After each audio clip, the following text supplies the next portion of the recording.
тази лекция ще ви покажем как да активирате своя Google AdWords профил, ако плащате директно към Google с кредитна или дебитна карта. Изберете бутона таксуване и след това изберете опцията предпочитания за плащане. Първо изберете държавата, в която се намира вашия бизнес.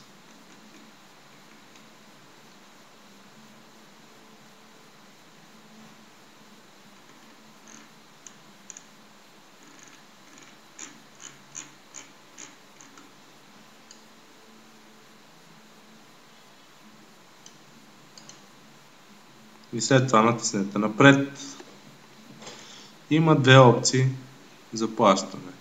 Едната е таксувано с отложено плащане, втората е таксуване с предплащане. В таксуването с отложено плащане първо рекламирате вашия бизнес, след това се събират суми за кликовете, които сте натрупали през времето и Google ви издава фактура.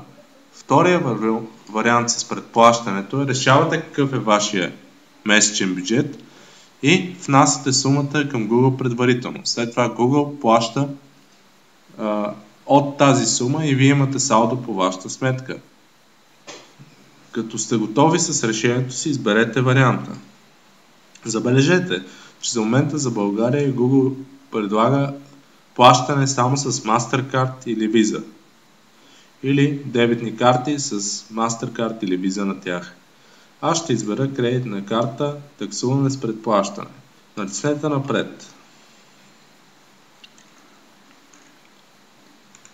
Google ще ви представи своето споразумение за ползване на профила. Прочетете го и ако сте съгласни, го приемете, като натиснете да и напред.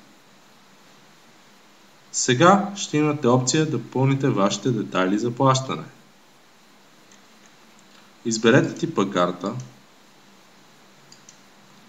и след това да въведете номера от предната страна на карта, дългия номер.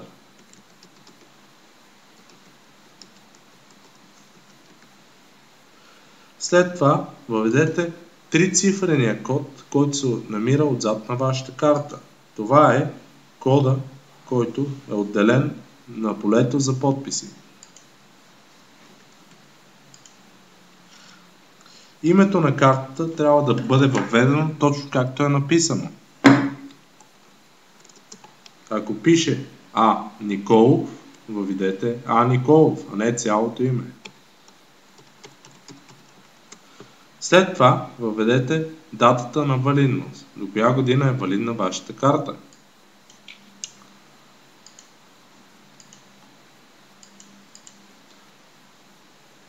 След това вие трябва да въведете вашите детайли за фактурата, която ще получавате от Google.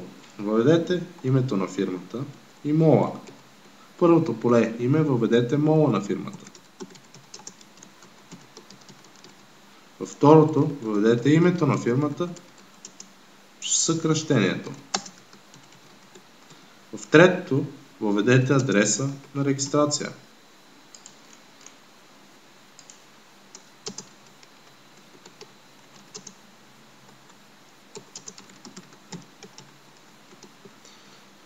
Пощенския код, града, телефонния номер, който желаете за връзка